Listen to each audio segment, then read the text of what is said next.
अब हम आगे बढ़ते हैं। तो प्रश्नावली कौन सी है हमारी? ये 3.2। तो 3.2 का तीसरे का जो पहला क्वेश्चन है उसमें एक बहुपद दिया गया है f(x), जो इस प्रकार है 2x की पावर 4 माइनस 3x की power 3 minus 3x square plus 6x minus का 2। तो सबसे पहले मेरे प्यारे विद्यार्थियों, आप ये बताइए कि इसमें सबसे बड़ी घात कितनी दिखाई दे रही है आपको? बोलो कितनी दिखाई दे रही है? 4 दे रही है, 4। तो इसका मतलब इसमें शून्यक भी कितने होंगे? 4।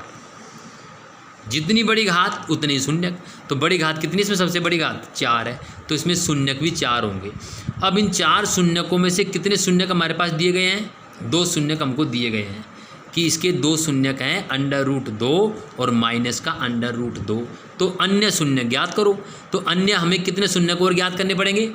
2 और ज्ञात करने पड़ेंगे, क्योंकि हमें पता है कि इसकी पावर 4 है, तो इसमें शून्यकों की संख्या भी 4 होगी। 2 हमारे पास दिए गए हैं, 2 हम ज्ञात कर लेंगे।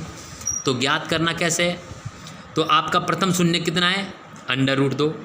तो इसको आप लिख दोगे x बराबर √2, और इस शून्यक से आप इसका गुणनखंड प्राप्त कर लोगे वापस। यानी इस √2 का पक्षांतरण करोगे तो ये प्लस का है तो काय को जाएगा? माइनस का, और x माइनस √2 ये आपका एक गुणनखंड प्राप्त हो गया गुणनखंड। इसी प्रकार दूसरा हमारा शून्य कितना है? माइनस का √2। तो इसको भी हम लिख देंगे x बराबर माइनस √2। ठीक है, ये भी एक शून्यक है।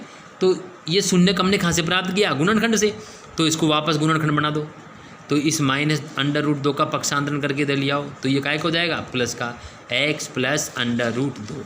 अब हमारे पास दूसरा गुणनखंड कितना आ गया? x plus √2। पहला गुणनखंड कितना आया? x minus √2। दूसरा कितना आया? x plus √2।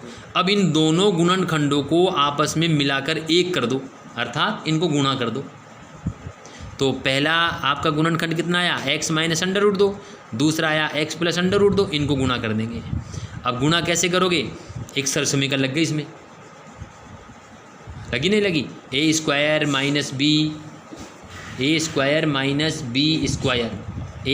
माइनस ये वाली सरसमीका मैं लिखता हूँ।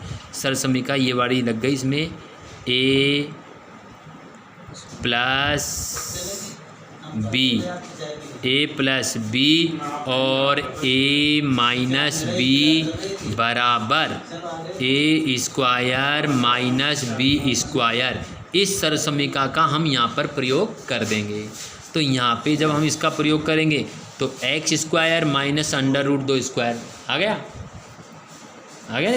तो इसको हम लिख देंगे x स्क्वायर माइनस, अब √2 का जब स्क्वायर किया जाएगा तो √2 हट जाएगा। बताया था ना, जब भी समान संख्या √ में हो और उनको अगर गुणा किया जा रहा है उसी से ही, तो √ का चिन्ह हटा दो। और ऐसे नहीं समझ पा रहे हो तो √2 गुणा √2 करेंगे तो कितना आएगा? √4, और √4 का वर्गमूल कितना हो जाएगा? 2। तो ये हमारा इन दोनों गुणनखंडों को गुणा करके हमने एक गुणनखंड प्राप्त कर लिया, x स्क्वायर माइनस 2। अब हम इस x स्क्वायर माइनस 2 का भाग हम किस में दे देंगे? हमारे इस बहुपद में दे देंगे। ठीक है, तो भाग भी दे लेते हैं हम।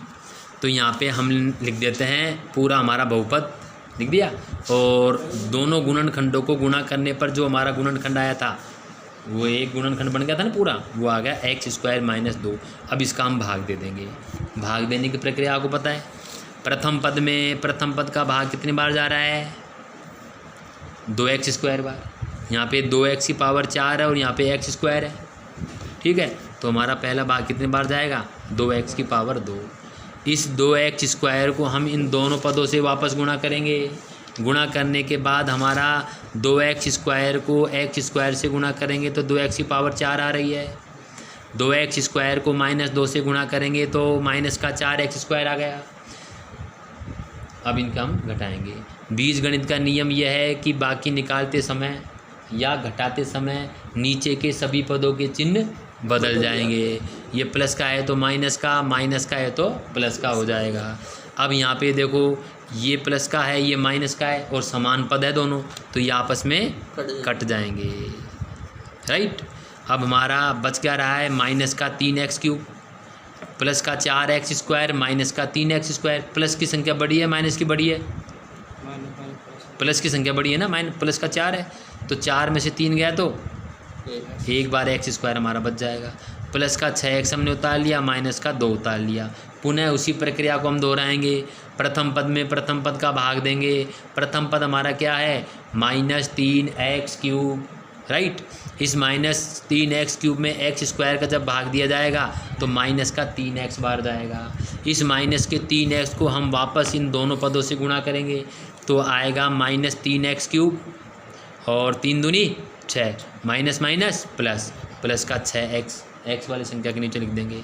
घटाते समय वही चिन्ह बदलना है, माइनस का प्लस, प्लस का माइनस, तो ये भी समान संख्या हो गई, चिन्ह विपरीत है तो कट जाएगा, राइट। अब बच क्या रहा है हमारा x²।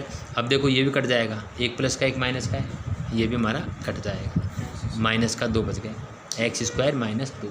फिर वही प्रक्रिया दोहराएंगे, प्रथम पद में प्रथम पद का भाग देंगे। x² में x² का भाग कितने बार जा रहा है, 1 बार, तो यहाँ हम भागफल के स्थान पर लिख देंगे प्लस का 1। अब इस 1 को भी हम इन दोनों पदों से वापस गुणा करेंगे तो वही संख्या आएगी x² - 2, चिन्ह बदल जाएंगे, प्लस का माइनस, माइनस का प्लस, और ये भी आपस में कट जाएंगे और शेषफल हमारा कितना आया, 0, राइट। अब हमारा जो भागफल आया है 2x² - 3x + 1, 2x² - 3x + 1, इसके गुणनखंड कर दो। जैसे हमने द्विघात बहुपद के गुणनखंड करके शून्य प्राप्त किए थे ना, ठीक उसी प्रकार इसके भी गुणनखंड कर दो। अब यहाँ पे इस 3 के हम 2 टुकड़े इस प्रकार करेंगे कि उनको जोड़ने घटाने पर तो 3 आए और गुणा करने पर कितना आए, 2 एकम 2 आए, तो ऐसे 2 टुकड़े हो जाएंगे 2x और 1x। 1x में 1 लिखा नहीं जाता है, x लिख दो केवल।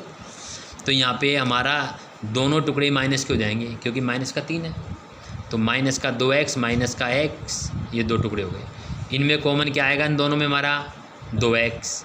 2x² में 2x का भाग कितने बार जाएगा, x बार, माइनस का चिन्ह लिख देंगे। 2x में 2x का भाग कितने बार जाएगा, 1 बार, राइट। यहाँ कोई संख्या कॉमन नहीं आ रही है तो हम कॉमन क्या मान लेंगे, 1। काय का चिन्ह है ये, माइनस का, तो माइनस का 1।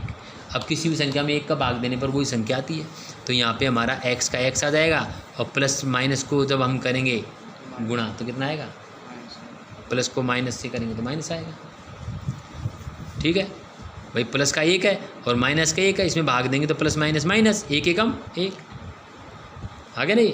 फिर इसके बाद में हम ब्रैकेट की संख्या लिख देंगे x - 1 और x - 1 को एक बार तो यहाँ लिख देंगे और एक बार 2x - 1 को लिख देंगे। ये हो गया हमारे गुणनखंड।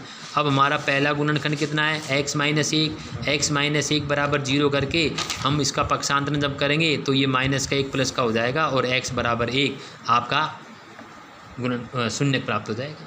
ठीक इसी प्रकार 2x - 1 बराबर 0, इससे करेंगे तो -1 उधर जाते प्लस का हो जाएगा, तो x बराबर हो जाएगा 1/2, ये हमारा एक शून्य को प्राप्त हो जाएगा।